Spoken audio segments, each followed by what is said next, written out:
Maana kuna sehemu unaweza kuna shida ndani ya Yanga. Ya, inawezekana kweli hizo issue za kimfumo zipo, ni kawaida. Issue za hizi contract management ziko kila kona, ni kawaida, lakini kuna issue pia nyingine zimekuwa ni upande wao. Kwa sababu ukiangalia pia ukiachana na hizo issue za usajili wa wachezaji, lakini pia kulishakuwa na issue za madai za wachezaji ambao wametoka hadharani, ambao hivi karibuni tu kwa Yanga kulikuwa na watu kama wakina Hafiz Konkon, Gaston Okra, Gael Bigirimana, wote hao walienda kushtaki FIFA na Yanga waliwalipa, si ndio? Ndio. Kwa hiyo vyote viko pamoja. Kwa hiyo kuna hayo mambo ya kimfumo ni kawaida, yanatokea kwa mtu yoyote. Tuliona hata timu zetu hapa ilikuwa ni Fountain wale. Fountain walishindwa hata kutumia wachezaji wao mwanzo wa msimu hapa. Wachezaji karibia 10 huko. Wakaja kuwapata baadaye huko mbeleni. Ni kawaida, na mambo yanatokea, lakini pia kumekuwa kuna hiyo shida misimu ya nyuma hapa. Lakini kwa sasa hivi Yanga hatujasikia hizo story. Lakini mara ya mwisho nimekutajia watu. Ni watu ambao hata wenyewe hawawezi wakapinga kwamba Gaston Okra, Hafiz Konkon, Gael Bigirimana ni watu ambao walikuwa wanadai na Yanga waliwalipa. Kwa ni issues ambazo ziko na ni kawaida kwa timu yoyote ya mpira, hususan kwa bara letu hili la Afrika, na nadhani vitu ambavyo kwa klabu kama Yanga sasa hivi inabidi waachane navyo hivyo. Kwamba watoke huko. Hivyo vya kama wachezaji kuwadai hao. Inabidi watoke huko. Hamna klabu naelewa ambao haidaiwi. Ndio. Lakini hao mazingira ya watu paka kutoka nje hivyo sio mazuri kwa taswira ya klabu kubwa kama hiyo. Na inawezekana labda kwenye utetezi huu ambao ameutoa Kamwe anahoja Alikamwe ametoa majibu ambayo yameshiba. Yaani hiyo ni facts alizotoa. Atakayempinga kuhusu hicho mimi nitamuona ana akili. Ametoa facts, ni vitu ambavyo ni uhalisia, viko vinatokea. Ndio maana nimekutolea mfano Fountain msimu uliopita. Kwa hiyo ambaye tulikuwa na msemaji wao hapo. Almost wachezaji wao karibia 10 walishindwa kuwatumia. Kwa hiyo atakayekuja kupinga hili hana hoja. Lakini sasa kuna upande mwingine ambao Yanga wamekuwa wanaopata ambao ni facts pia. Nimekutajia aina ya wachezaji. Kwamba kuna sehemu na wao wanasababisha kwamba watu washinde kuwatetea. Hapo huwezi kutetea kwa sababu ni mambo ambayo ni halali. Kwa sababu mpaka unashindwa kucommunicate na wachezaji mpaka wanapeleka hizo rufaa FIFA huko. Manake kuna shida ilikuwa hapo katikati. Kwa sababu tutarudi nyuma. Walikuwa na yule walomtoa Uganda, alikuwa somebody nani? Jina linatoka kucheza, alisajiliwa ila kucheza kabisa hadi ameondoka Yanga. Nikimkumbuka jina nitakwambia, lakini mshambuliaji Kambole, Raza Kambole, ndio unakuja sasa hivi unakutana na issue za kina Gael Bigirimana hao. Sio Gaston Okra, Hafiz Konkon. Zote ni the same scenario ambazo zilifanya mpaka Yanga kaenda kule ubani kwa mazingira kama haya. Lakini kwa miaka ya sasa hivi tangu mwaka jana na mwaka huu sijaona, kwa sababu hizo issue za kina Hafiz ni 2024 hapo. Lakini mwaka uliopita na huu sijaona hizo story. Kwa nadhani ni vitu ambavyo wameshaweza kuvirikava kwa muda mrefu. Lakini kwa story kama hizo nadhani wanaweza wakaziepuka. Na nini sasa kifanyike ili watu waweze kuepuka hizi? Kwa sababu imekuwa ni jambo la kawaida. Yaani unaweza ukakaa tu kashangaa siku Fountain Gate amefungiwa asifanye usajili. Yanga kafungiwa asifanye usajili kama hivi. Na kuna vingine ambavyo inawezekana ikawa ni ngumu kidogo kuepukika, hasa hicho ambacho amekizungumza Ali. Kwa sababu inabidi pia watu waelewe kwamba sometimes inapotokea kesi ya klabu kufungiwa kwenye usajili, huwa haitokei kwa sababu tu kwamba labda kuna mchezaji labda ama ni official yoyote labda kwenye benchi la ufundi ambaye amevunjiwa labda mkataba, alafu kuna ukiukwaji sasa kwenye uvunjaji wake wa mkataba au kuna stake zake ambazo hajapewa. So kila mara huwa inatokea hivyo. Kwa mfano kama hii kesi ya Simba na Wydad, nakumbuka ya Selemani. Na kwa Wydad walichokuwa nakisubiri ni kumuona Selemani akicheza mechi yoyote ile, hasa kwenye hizi mechi za Sekafa. Walikuwa nasubiri acheze wakawashtaki Simba. Kwa hiyo unaona hiyo kesi inakuwa ni tofauti kidogo, inahusu sasa kutokufikia makubaliano baina ya klabu na klabu. Ama saa nyingine kama hicho ambacho amekizungumza Alikamwe, kwa sababu kuna muda taarifa zinaweza zikachelewa sasa hizo za malipo, kwamba hasa kwa kesi za wachezaji ambao wana mikataba, labda kwenye taarifa ya malipo pale ambapo klabu yenyewe labda imeamua kuterminate mkataba wa huo mchezaji, au mchezaji mwenyewe kaamua kuterminate kununua mwenyewe mkataba wake. Kwa hiyo kesi za namna hiyo zinaweza zikatokea kwamba taarifa sasa za malipo labda ya huo mkataba wa mchezaji au ya kiasi cha fedha ambacho mmekubaliana, au hicho cha release clause kuvunja mkataba wa mchezaji, labda taarifa zimechelewa. Na maana sasa klabu tayari imeshawaona nyinyi, mmemtangaza mchezaji, kila kitu mmeshakifanya kwa mchezaji, alafu wao sasa stake zao bado hazijalipwa, inawezekana wao pia wakaenda kuwashtaki. Kwa hiyo kuna muda kwaweza kutokea pia kuchelewa kwa hizo taarifa kama ambavyo amezungumza Ally Kamwe. Hivyo ni vitu ambavyo sometimes huwezi kuvizuia au kuna muda ambavyo hauwezi kukabiliana navyo kwa sababu hapo hizo ni issue za kimfumo. Kwa hiyo hizo ni kesi za kawaida na zimekuwa pia zikitokea hasa kwa soka letu hili la Afrika na huwa zimekuwa pia zichukui muda kwa sababu ni issue tu ya clubs zenyewe kuweza kupeana taarifa. Hata Ulaya nakumbuka ilikuwa issue ya De Gea. De Gea alikuwa jiunge na Real Madrid. Fumo ilizingua si ilikuwa ile typing machine. Ni kawaida. Kwa hiyo kesi ya hivyo ni kesi ya kawaida na kuna muda huwezi ukaweza kukabiliana nayo kwa sababu unakuwa unakabiliana na mfumo na ni kitu ambacho kinajioperate chenyewe. Sio kama ni binadamu yeye mwenyewe ndo anafanya. Wewe utakuwa unafanya kama usaidizi lakini hizo ni software zinajioperate zenyewe ndani kwa ndani. Kwa hiyo ni ngumu. Lakini sasa hapo ambacho kinaweza kikaepukika ni pale zinapokuja kesi za ukiukwaji katika kuvunja mkataba wa mchezaji. Na hasa hapa katikati nafikiri ni kwenye misimu yote hii hapa nyuma. Sikumbuki, labda nikumbusha msimu ambao kwenye hii miaka kama 4 ambao umepita, yani msimu mzima umeisha tujasikia taarifa ya Yanga kufungiwa kufanya usajili. Na hii inawezekana ikawa moja kwa moja sasa inachagizwa na kufeli katika kufanya usajili. Kwa sababu kuna muda unamsajili mchezaji, umempa mkataba wa miaka 2 kwa sababu ndio mara nyingi wachezaji wetu wengi wanasajiliwa kwenye ligi yetu wamekuwa wakipewa mikataba ya muda huu. Utakuta mkataba wa miaka 2 ama mkataba wa miaka 3. Mara nyingi wamekuwa wakipewa hivyo. Alafu unashangaa mchezaji kaperform tu nusu msimu, hajaweza kabisa kukuimpress. Then timu yako inaonyesha madhaifu mengi. Timu yale matarajio ambayo malengo hapo mmejiwekea mnaona kabisa muendi kuyafikia. Alafu kiangalia labda kundi la wachezaji ambao wamefeli ni kubwa. Kwa mfano angalia hata kwa msimu uliopita.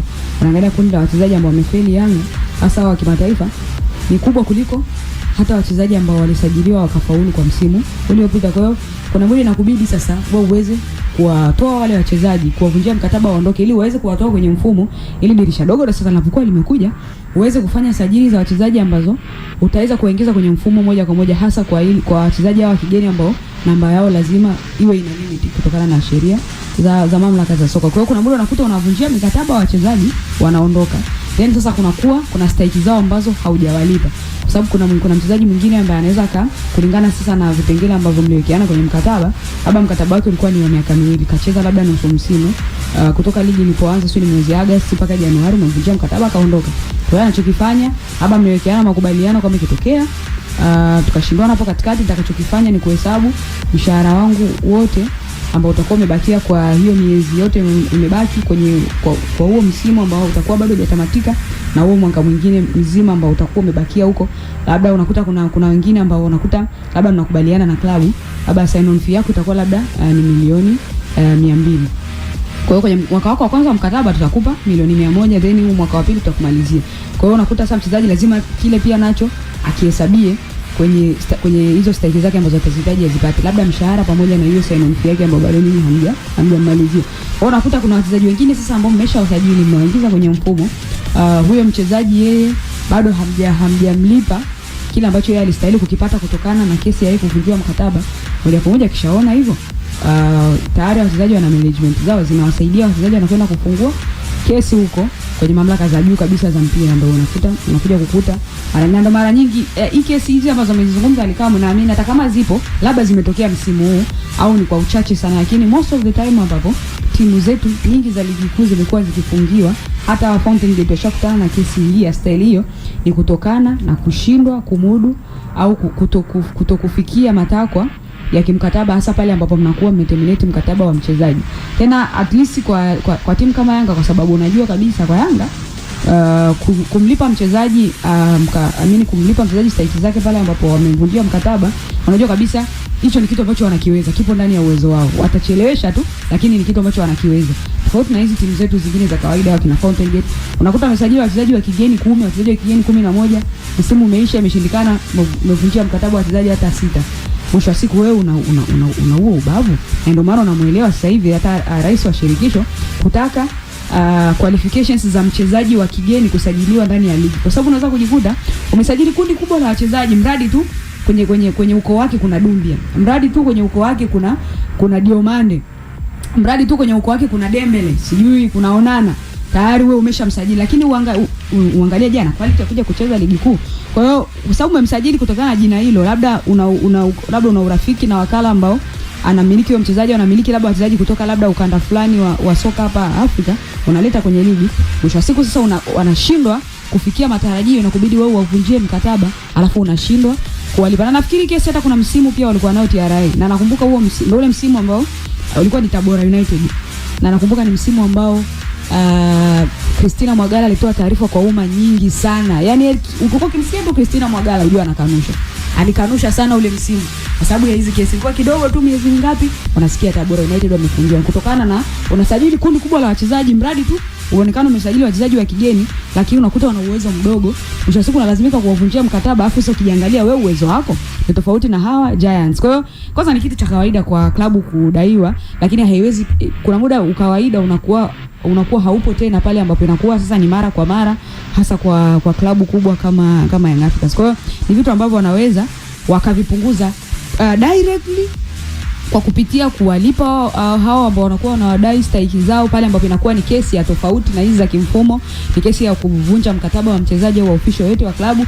Lakini indirectly kwa kufanya scouting zenu vizuri, unapokuwa unafanya scouting zako vizuri, umesajili wachezaji wako wa kigeni vizuri, umefuata protocols zote ambazo unahitajika kuzifuata unapokwenda kumsajili mchezaji, umezifuata vizuri, mchezaji kaja akaperform vizuri, utaepukana na hizo kesi, kwa sababu utakuta umesajili mchezaji wako vizuri, kakaa misimu yake miwili, baadaye labda umeona anahitajika kuongezewa mkataba kutokana na alichokionyesha, kaperform vizuri, utamuongezea mkataba, mwisho wa siku ataondoka au atapata ofa labda nyingine huko nje, ataondoka.